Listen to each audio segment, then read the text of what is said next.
267페이지에 있는 메이슨 정리에 의한 문제를 풀어드리려고 내용을 준비했습니다. 지금 신호오름 선도로 제어계가 표현이 되어 있습니다. Y1이 입력이고요. Y2가 출력입니다. 그리고 화살표로 신호오름으로 제어계를 표현하고 있습니다. 이 문제를 풀 수 있는 방법은 두 가지가 있습니다. 메이슨 정리에 의해서 풀 수가 있고요. 또 다른 방법은 전달함수 기본식을 가지고 풀 수가 있습니다. 먼저 메이슨 정리를 적용해서 문제를 풀면 이 공식을 이용해서 풀게 되고요. 전달함수 기본식을 이용해서 문제를 풀면 이 공식을 이용해서 풀게 됩니다. 두 가지 방식으로 풀 때 어떻게 푸는지를 소개하려고 기본식과 메이슨 정리를 이용해서 문제를 풀었습니다. 사실 기본식으로 문제가 다 풀립니다. 하지만 메이슨 정리 공식을 소개를 했기 때문에 이 방식으로 푸는 방법을 이 문제에 적용해서 푼 것이 제어공학 2장의 267페이지에 있는 문제와 풀이 내용입니다. 메이슨 정리에 의해서 이 문제를 접근하는 걸 먼저 보겠습니다. 메이슨 정리는 이 식이고요. 전체 전달함수는 입력분의 출력으로 표현이 됐고, 그리고 메이슨 정리에서 G, L1, L2, L3가 의미하는 것은 아래 설명이 되어 있습니다. 먼저 직렬 결합 방식하고 병렬 결합 방식을 먼저 볼게요. 2장 제일 앞에 직렬 결합 성질과 병렬 결합 성질이 소개가 되어 있습니다. 지금 1번에 있는 것은 직렬로 표현되어 있고요. 2번은 병렬로 표현되어 있을 뿐입니다. 지금 비교해 보시면 직렬로만 되어 있습니다. 병렬로 되어 있는 그림이 없어요. 그래서 우리는 직렬 결합 성질만 가지고 문제를 풀게 됩니다. 직렬과 병렬의 차이를 보면요. 이렇게 함수와 함수 사이가 직렬은 곱하기 형식으로 되어 있고요. 병렬은 더하기 형식으로 되어 있습니다. 이것만 유의하시고 다시 문제로 돌아가겠습니다. 시그마 g는 순방향 이득의 합이에요.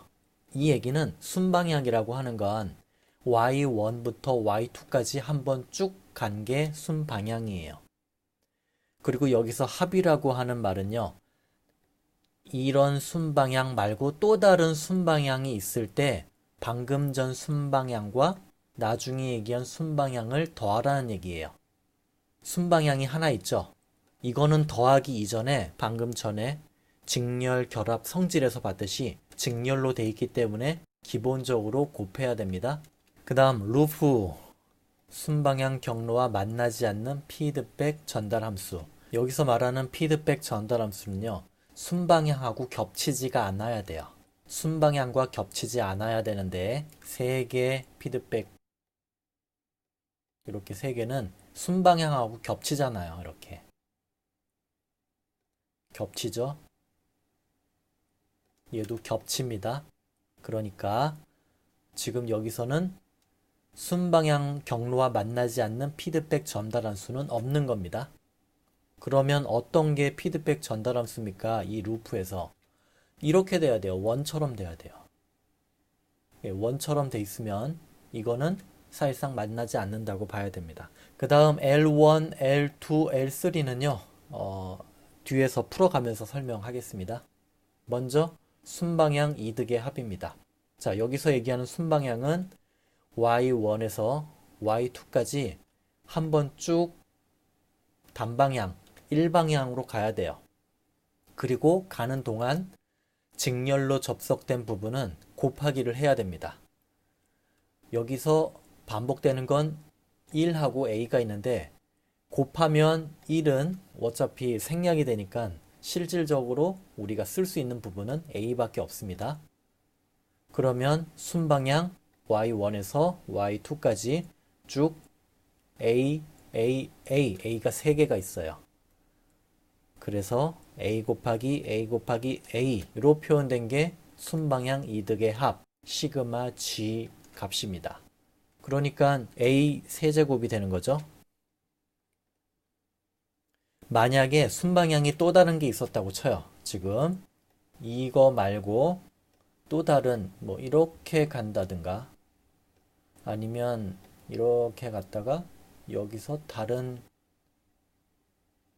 신호를 그리고 이렇게 만나서 간다든가, 아니면 아예 여기서 쭉 다르게 간 선이 있다면 그거는 합을 할 수 있는 조건이 돼요.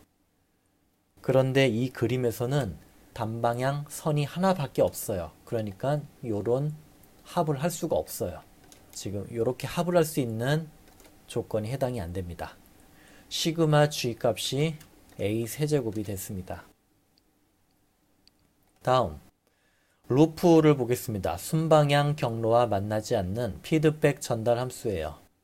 1-루프입니다. 자, 1은 기본적으로 들어가 있고요. 마이너스 루프를 봐야 되는데 y1에서 y2까지 이렇게 가는 거하고 만나지 않는 루프는 없어요. 여기에서 여기 A면하고 닿잖아요. 얘도 여기에서 여기 A면하고 닿으면서 있는 피드백이에요. 그래서 이 세 개는 이 루프에서 얘기하는 피드백 전달 함수하고 어울리지 않습니다. 적용되지가 않아요. 이 얘기는 0이라는 얘기입니다. 이렇게 두 번째 루프가 해결이 됐고요. 세 번째, 제어계의 모든 패루프들의 합. 자, 얘는 루프하고 다르게 순방향 경로와 만나지 않는 이라는 조건이 없어요.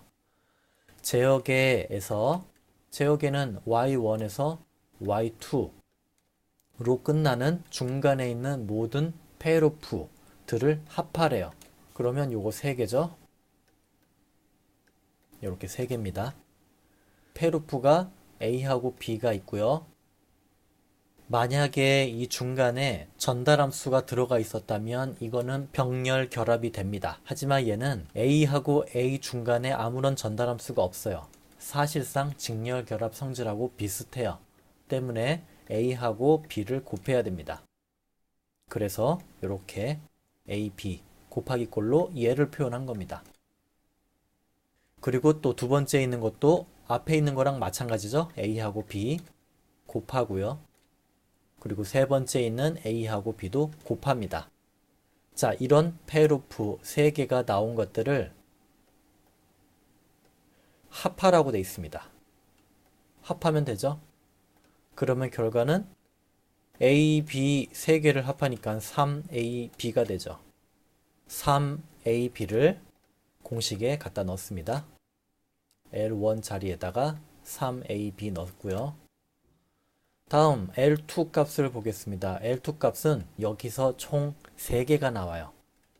이렇게 이렇게 그리고 이렇게 이렇게 그리고 이렇게 이렇게. 일단 이 그림에서 패루프 3개가 있기 때문에, 그리고 2개의 패루프 곱에 대한 합이기 때문에 순방향과 서로 겹치지 않아야 돼요. 또 그러려면은 이렇게 이렇게 2개를 곱하면 AB 곱하기 AB가 되고요. 또 이렇게 2개 곱하면 A 곱하기 이렇게 되고요. 또 방금 전에 했던 거하고 다르게 2개를 묶으면 이렇게 이렇게가 됩니다. 이것도 수식으로 나타내면 이렇게 됩니다. 요 세 개를 합하라고 되어 있습니다. 그러면 합하면 AB 곱하기 AB는 A제곱 곱하기 B제곱이죠.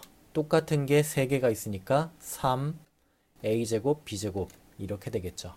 그래서 L2 자리에다가 요 값을 갖다 넣습니다. 자, 마지막으로 L3 값을 보겠습니다. L3 값은 위에하고 똑같지만 개수가 3개부터 시작합니다. 지금 그림에서 보여주는 제어계의 패루프는 3개예요.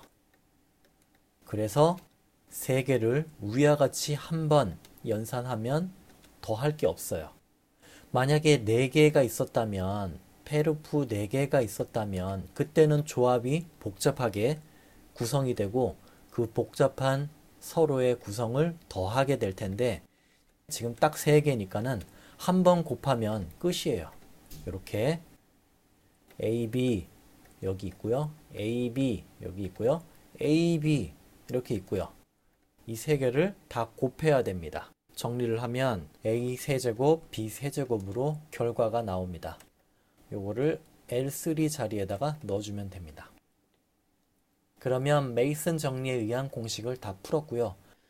다음으로 전달함수 기본식만 가지고 방금 전에 문제를 접근해 보겠습니다. 이 방법이 더 간단하고 쉽게 나옵니다. 자, 다시 한번 상기시켜 드리면 이 문제는 직렬 결합으로만 구성이 되어 있는 제어계입니다.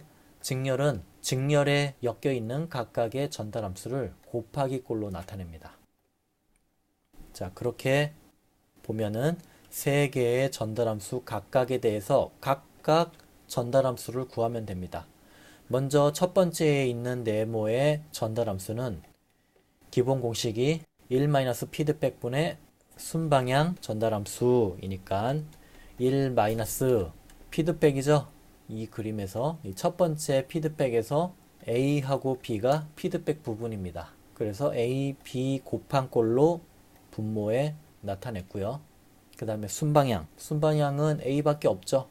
그래서 A 써줍니다. 그리고 나머지 두 번째 전달함수, 세 번째 전달함수 모두 방금 전 A에서 구한 모양하고 똑같습니다. 그러면 그 결과들이 모두 똑같죠? 똑같습니다. 요것들을 직렬 결합 방식이니까 다 곱해주면 됩니다. 곱해주면은 첫 번째 걸 G1, 두 번째 걸 G2, 세 번째 걸 G3라고 했을 때 이렇게 표현되는 게 위에 있는 신호 전달 함수의 표현이고요. 이거를 방금 전에 구한 요것들을 각각 넣어주면 되죠. 그러면 이렇게 되겠죠. 자, 요것들은 다 괄호가 쳐져 있기 때문에 두 개 곱할 때마다 분모, 분자, 제곱 붙고요. 그 다음 마지막 괄호 연산해주면은 괄호로 서로 묶여 있기 때문에 이렇게 세제곱으로 표현이 될 수가 있습니다. 그래서 다시 한번 정리를 하면 메이슨 정리로는 이런 과정을 거쳐서 결과가 나오는데 이 결과를 내는 건 쉽지 않고 이 중간까지 나오는 게 쉽습니다. 그리고 전달함수 기본식으로 접근할 때는 이렇게 됩니다. 문제가 만약에 이런 결과로 나오는 거라면 전달함수 기본식을 적용해서 푸는 게 맞고요. 만약에 문제가 이런 식으로 표현이 돼 있다면 이거는 전달함수 기본식으로 이렇게 접근할 수는 없잖아요. 그때는 메이슨 정리에 의해서 이런 공식으로 풀어야겠죠.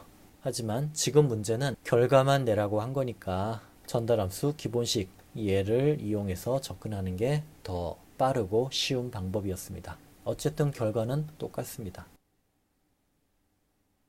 이렇게 해서 전달함수 기본식을 이용해서 신호오른선도 문제를 접근한 것과 메이슨 정리를 이용해서 신호오른선도 문제를 접근하는 방법 두 가지를 같이 알아봤습니다. 이 내용이 2권의 267쪽에 있는 문제에 대한 풀이였습니다.